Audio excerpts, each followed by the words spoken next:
కలియుగం ముగిసే ముందు ఈ 5 సంకేతాలు కనిపిస్తాయని పురాణాలు చెబుతున్నాయి. మొదటి సంకేతం మనుషుల్లో ధర్మం తగ్గిపోవడం. రెండో సంకేతం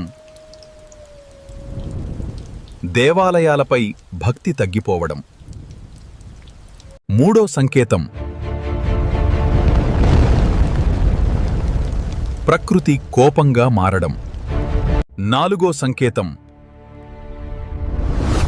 అబద్ధ గురువులు ప్రపంచాన్ని మోసం చేయడం.